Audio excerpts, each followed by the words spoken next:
Superintendent Stephen James.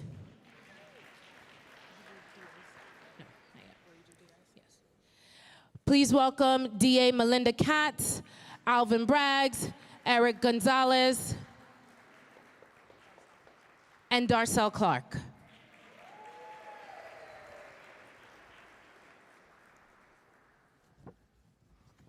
Now, please welcome advocate, March for Our Lives, Trayvon Bosley. Everytown for Gun Safety, ED, John Feinblatt. Honorable Gabby Giffords.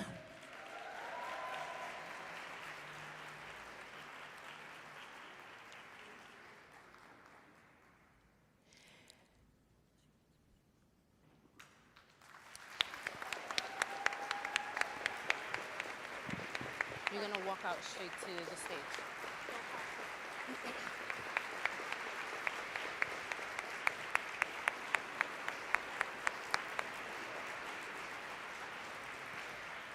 And now, please welcome the 57th governor of this great state of New York, Governor Kathy Hochul.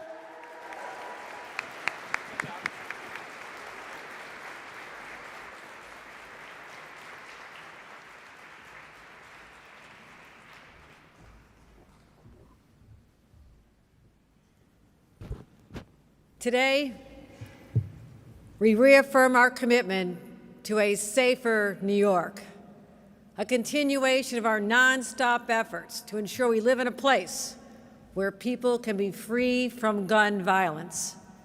But before that, I want to take a moment and talk about heroism, something commonly associated with the extraordinary leaders in our state, those who put on a uniform, our police officers, our state police who are here, NYPD, people who put on a uniform to defend us overseas, firefighters, first responders. Those are the individuals we normally associate with the word heroes and heroism. But today, I want to acknowledge and honor the incredible heroism of one individual, Congresswoman Gabby Giffords, and every other survivor of gun violence who have turned tragedy into success and triumph.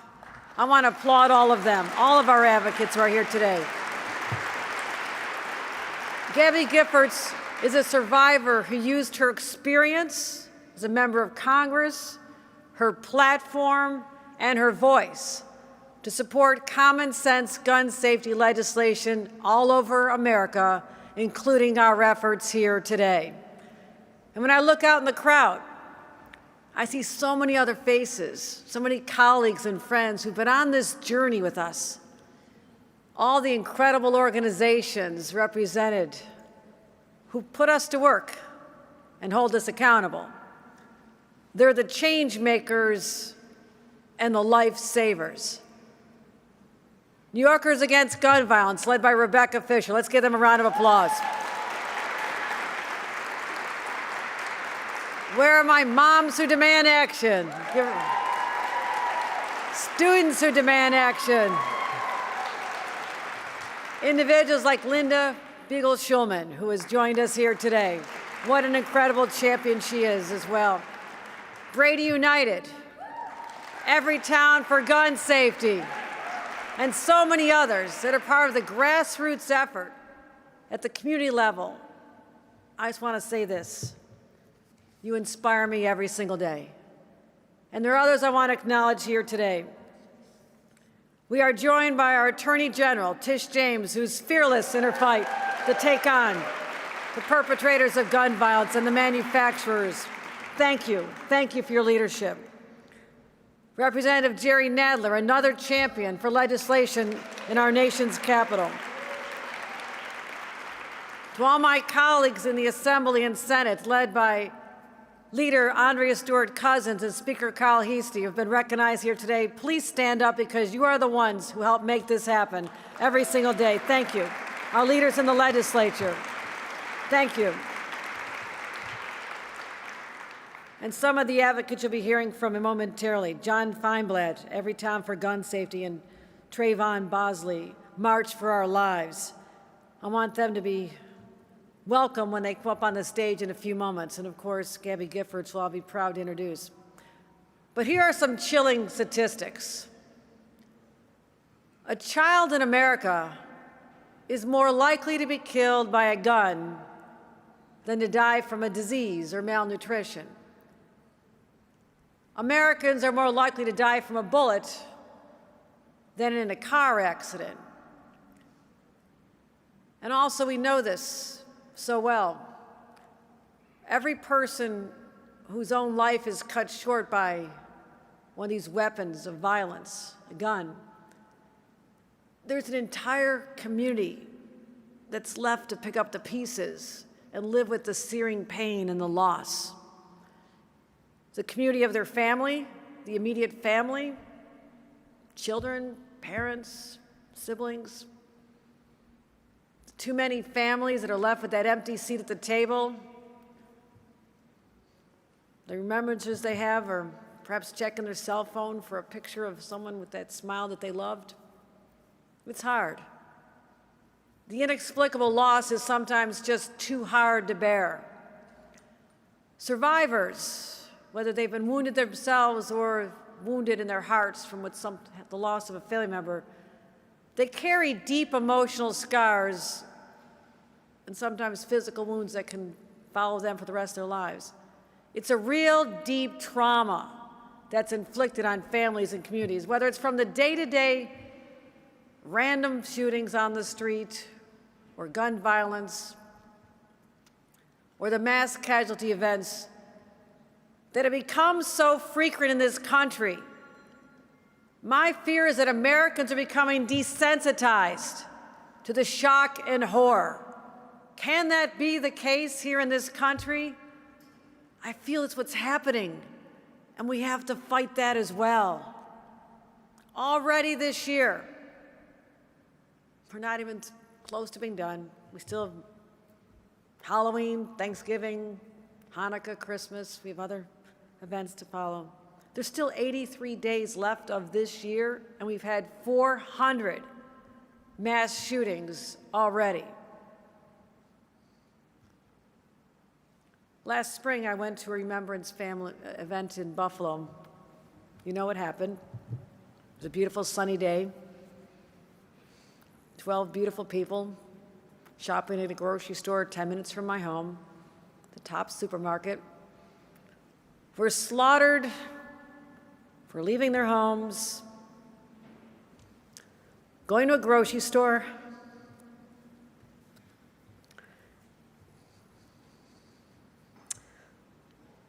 the dad of a 3-year-old buying a birthday cake for his birthday and the candles, grandmothers killed because of the color of their skin. Those are my words, but also the words of the white supremacist who on his 18th birthday in the southern part of New York went out and purchased a weapon, went over the border in Pennsylvania, was able to get enhancements to make it a real weapon of mass destruction. He was looking for the community that was closest to him but had the largest population of people of color. He wrote that. Chilling. Buffalo was 3.5 hours.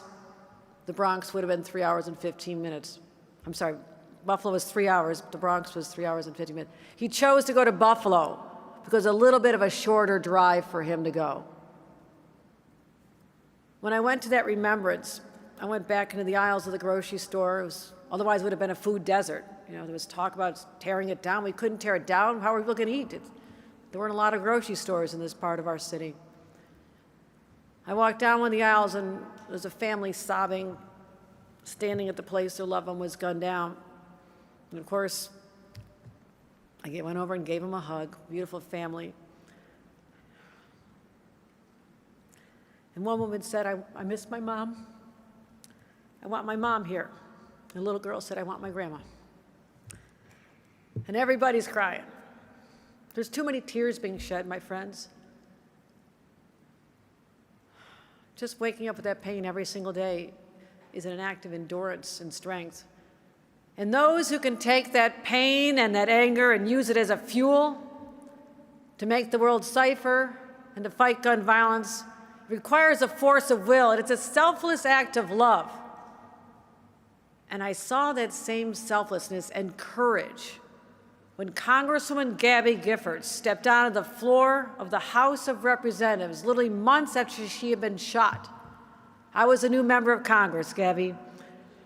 Everybody surrounded you, gave you a group hug, like the most popular kid in class. Everybody loved you, still loves you. And I was there to witness it with my own eyes.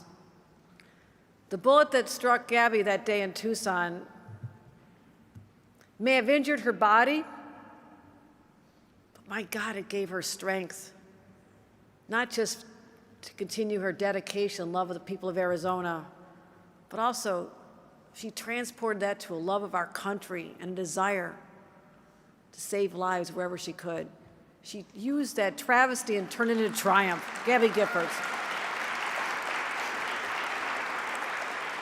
So she has fought every day, every single day, to make sure that little kids can go to school in safety and focus on learning instead of having to be involved in active shooter drills, and to guarantee that every family can live free from violence and focus on learning and living and thriving.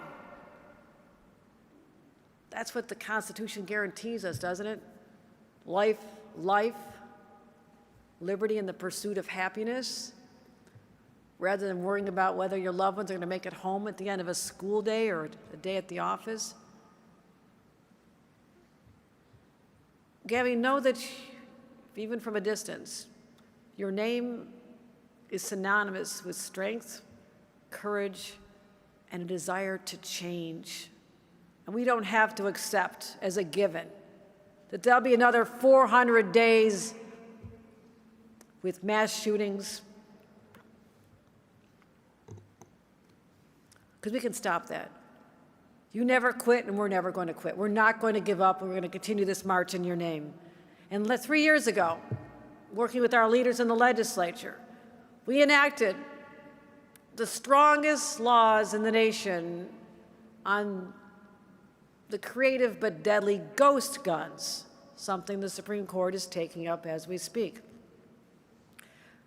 That same year, I was a brand new governor, and the numbers of shootings were going up, murders were up. Chaos had descended into a society, it seemed, as an aftermath of the pandemic. I said, we can do better, but we're not alone. Why is New York trying to take on the gunfight alone? These guns are not made in our state. They're coming up the iron pipeline. They're coming from the gun shows in Pennsylvania, where people are loading weapons into their trunks and driving them up Route 81. Syracuse, one way, heading over to the Bronx, and the city in the other, just all connecting. So I said, let's have an interstate gun task force. And we called up the governors of 9 states around us, it's now 12, who are all working with us and federal authorities to interdict the guns before they land on our streets. And you all know what happened when the Supreme Court overturned the laws against concealed carry weapons, stripping away the power of the governor of this state to make her citizens safe. When the Supreme Court did that, we didn't throw up our hands and surrender. We fought back, we doubled down. We came up with legislation. And we have a prohibition on concealed carry weapons in sensitive places. I personally think every place is sensitive, don't you? All right, well, we drew the lines, okay? We decided what was sensitive, and so far, we are good. We now require comprehensive background checks, training, and monitoring of anyone seeking a concealed carry permit. We also raised the minimum wage of buying a handgun from 18 years old to 21, because it makes no sense, yes, it makes no sense to sell a weapon of war to someone who's not allowed to have a beer in a bar, right? Common sense. We strengthened the requirements for semi-automatic weapons and storing weapons. And gun dealers in New York State can no longer get away with ignoring the record-keeping requirements. Comprehensive, exhaustive sale records are mandated now. But here's one that is one of my favorites. We strengthened our red flag laws. We did something that in my heart I knew if every other state would do, or if we had a national red flag law, we would save tens of thousands of lives in this country. I know it because we've seen that happen here in the state of New York. This is what you do when someone sends that signal in what they've said, what they've done, how they've acted. People who are dangerous to themselves or to others should not have access to weapons. It's that simple. It's that simple. And before we acted, only members of law enforcement could request extreme risk orders of protection. That's great. But now we've empowered the people who actually see individuals more up close and personal. Members of their own family, educators, doctors, mental health providers. They now have the power to say, I'm worried. Something should happen before a tragedy occurs. And this is one of the most impactful changes we've made, and it's working. The use of red flag laws in the state of New York have gone up 1,300% since we made that change. We're leading the nation in use. There's counties like Suffolk County. They're off the charts. They're doing the right thing, and I thank our advocates there who are working so hard on this. We've also invested $350 million in gun violence protection programs, including something that's so important to me, the youth employment and the violence disruptions programs. We have to give these kids an alternative. Don't leave them to the streets. The gangs should not be where they get the sense of belonging that they're not getting at home. This is where we stop it before it starts. I believe that. I believe that. And now, after what we've done, New York State proudly can boast that it has the third lowest gun mortality rate in the entire nation. Since I've taken office, shootings are down 50% in 3 years. Murders are approaching an historic low we have not seen since the 1960s. And that's our New York State data that I trust. It didn't happen by accident. As I said, it's intentional strategies. But as those who know me well, there's no such thing as resting on your laurels. We never rest. We continue. Today, joined by leaders who understood that we can continue this march to save lives, I'm signing 6 bills to further strengthen New York's gun laws. And I want to thank our bill sponsors who are here today. Senate Deputy Majority Leader Mike Gianaris, Senator Shelley Mayer, Assembly Member Chuck Levine, who all sponsored our latest legislation dealing with extreme risk protection orders. They've been great champions. Senator Brad Hoylman-Siegel, Assembly Member Joanne Simon, for taking on the issue of the pistol converter regulation, and all the sponsors who couldn't join us here today. Now, I'll just give you a quick little details because I know you want to hear from Gabby Giffords. Our new bills will strengthen our red flag laws by streamlining the process for police to request them and require that they be reported to a statewide database. Think of the logic behind that. There's now a central repository, so others who may encounter an individual would say, oh, I was worried, there's already something out there. Maybe it's time to act now. This is going to help. We're also going to require credit and debit card companies to track purchases at gun dealerships and make it in turn for us to monitor the sale of guns and ammunition. So we know if someone's stockpiling ammo, not a good sign. Okay? There's a lot of deer in our state, but I kind of know some signs that you're not deer hunting this fall, right? Okay, so let's see if there's someone who's stockpiling, again, sending up a red flag, something's not right over here, and someone pays attention. That's all we're asking to do here. We're also going to require dealers to display the phone number for the National Suicide Hotline because so many people go get a gun and take their own lives. as well as additional warnings about dangers of guns at home. How many stories have you read about a child who gets hands on a gun that was loaded and kills a sibling, hurts themselves, maybe kills a parent? So there's a lot we can do. It's also about gun storage, a public awareness campaign, and many other things as well. But think about this, one that I think is so important. Requiring gun makers to make sure that their products are not easily converted to automatic weapons. The use of pistol converters. Now, this is the great state of New York. We're doing this to help protect New Yorkers, and I believe these will help. They'll make us safer, without a doubt. But isn't it a shame that the rest of the nation can't be just as safe as we are here in the state of New York? Let's continue to call that out. Gun violence is a national crisis. We desperately need federal action on this issue.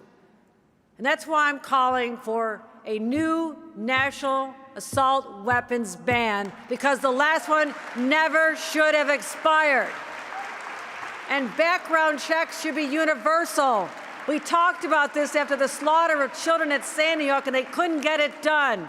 What more will it take? Too many have died since then. This is how we honor those who've died as a result of gun violence, those who still carry the wounds, physical and emotional, the families and communities that are left behind picking up the pieces.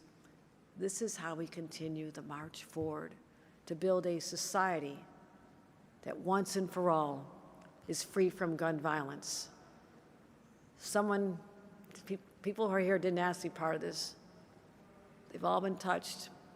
Coming here, I know it reopens the scars every time you come to events. You wear the T-shirt, you speak out, and I honor you for that. It is so hard. But it's our job to continue to cherish lives, the ones we're going to save, carry on this fight today, tomorrow, and the years to come. And I know all of you are going to stand with me until we banish the specter, the pain and suffering that comes from gun violence. Someone who's had experiences firsthand, someone, as I've mentioned, is someone who does not realize the impact she has had on all of us and tens of thousands of people you'll never know. I want to talk and invite this woman up, Congresswoman Gabby Giffords, who turned a tragedy into purpose, founding an extraordinary organization that I can tell you has saved lives. Ladies and gentlemen, let's give a warm New York welcome to Congresswoman Gabby Giffords.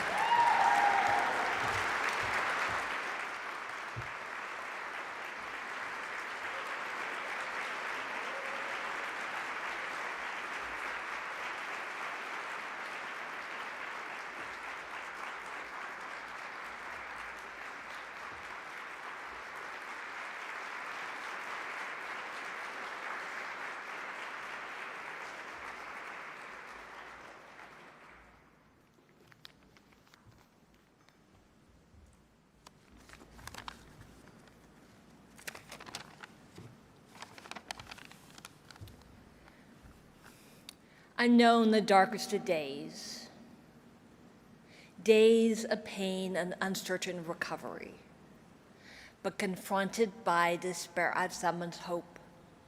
Confronted by paralysis and aphasia, I responded with grit and determination. I put one foot in front of the other. I found one word and then I found another. My recovery is a daily fight, but fighting makes me stronger.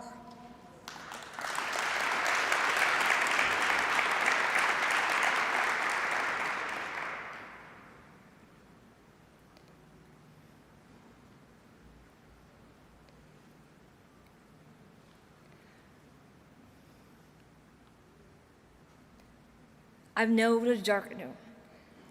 I'm also in a second fight, the fight for gun safety. We are living in challenging times. We're up for the challenge. My own recovery has taken years. Many, many, many people have helped me along the way, and I've learned so much. I learned when people care for each other and work together, progress is possible. A better world is possible. But change doesn't happen overnight, and we can't do it alone. Join me, let's move ahead together. Amen. Thank you very much.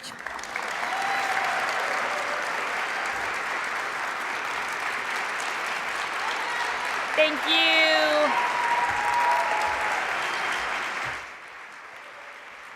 Please welcome to the stage President of Everytown for Gun Safety, John Feinblatt.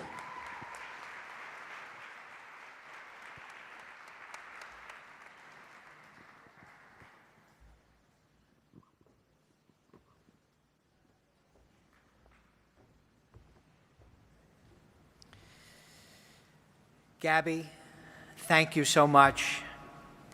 You know, the gun safety movement wouldn't be where it is today without you.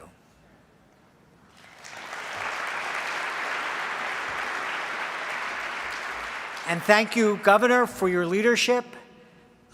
You have cemented New York State as one of the leaders of the gun safety movement in this country, and we are all so grateful. And thank you to all of my friends in the legislature, to my real close friend and buddy, the courageous Attorney General, Tish James. To everyone in this room who has helped push this legislation through. Because of all of your hard work, New Yorkers will be safer tomorrow than they are today. And make no mistakes, laws matter. Laws save lives. Today, I want to focus on the bill to hold Glock accountable for selling handguns that can be easily turned into machine guns. Just think about that. But before we get into the specifics of that bill, we've got to name the elephant in the room. For too long, the gun industry has gotten away with murder. Why?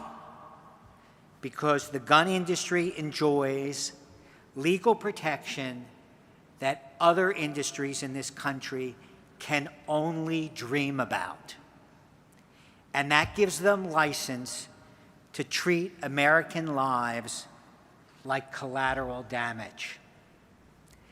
A prime example is what the governor talked about. It's the spread of deadly devices, often referred to as Glock switches.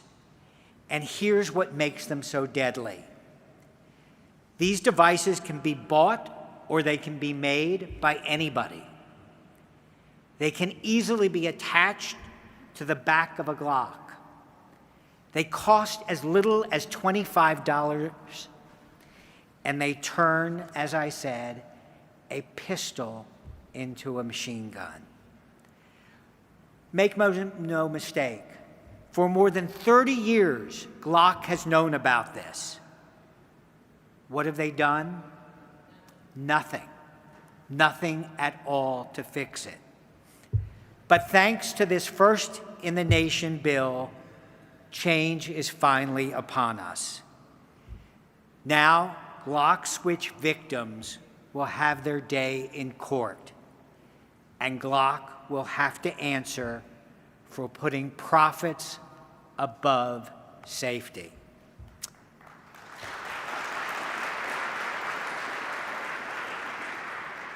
Again, thank you, Governor Hochul. Thank you, everyone who helped get these bills over the line. Today, we are all going to be safer. Thank you. Please welcome Advocate Trayvon Bosley from March for Our Lives.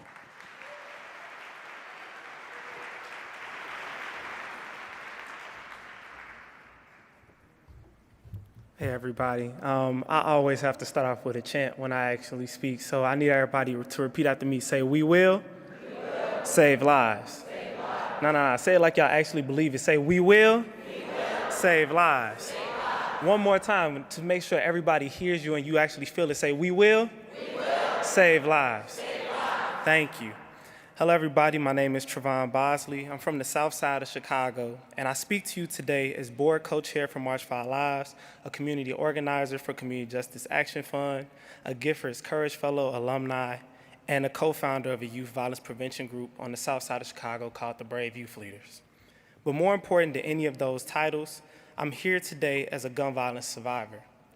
I joined this ever-growing community first in December of 2005 when my cousin Vincent Avant was shot and killed down the street from his home, and then the following year, my brother, aspiring gospel bass player Terrell Bosley, he was shot and killed at church while getting ready for band rehearsal.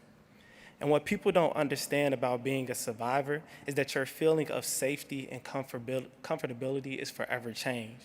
Whether the shooting is like Starkeisha Reed, who was shot and killed in her home while getting ready for school, Rolanda Marshall shot and killed while sitting at a restaurant, Blair Holt shot and killed while on a bus on his way back home from school, or like the many lives taken in the supermarket shooting in Buffalo.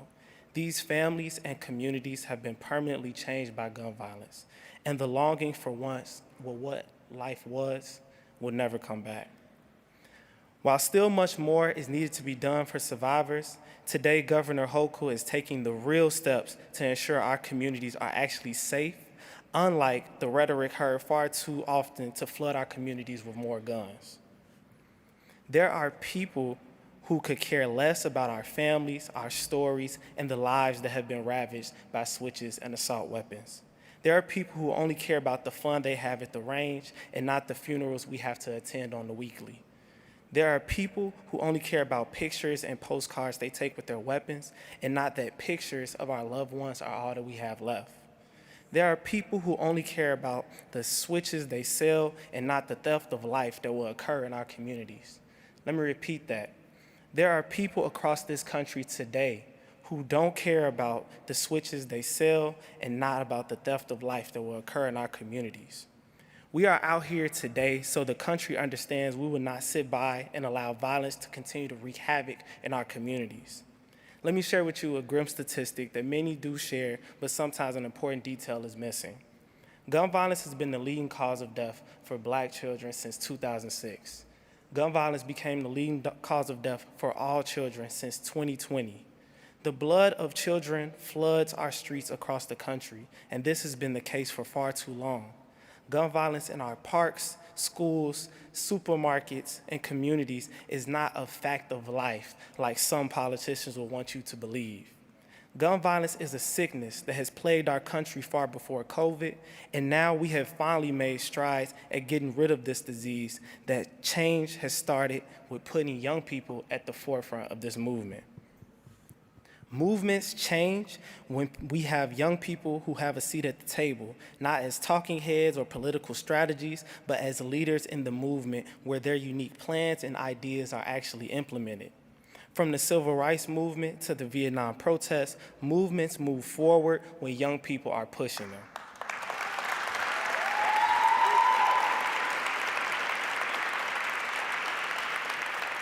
So for all my young people here today, I want you to understand the work you do impacts causes far more than you may even know. Now, for all of us here, we know that these pieces of legislation are only the tip of the iceberg when it comes to stopping gun violence, especially in Black and brown communities across the state and the nation. And we all know change doesn't happen overnight. But understand the abolitionist movement didn't stop after Harriet Tubman's first trip to free those enslaved. The civil rights movement didn't stop after a successful bus boycott, so best believe we won't stop until we all enjoy the right to live.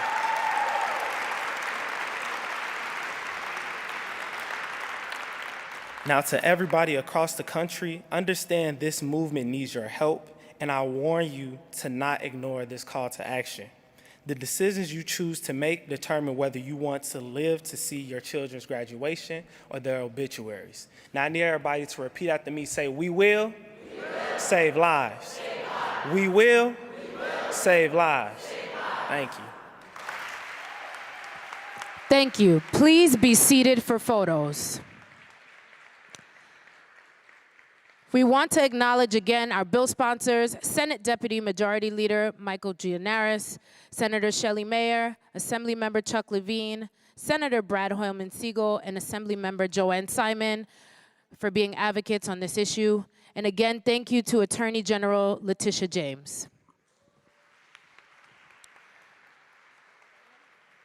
We also would like to acknowledge our colleagues in government, Brian Miller, B. Hansen, Juan Figueroa, Chauncey Parker, Deanna Logan, and the members of the Corrections Officers Benevolent Association.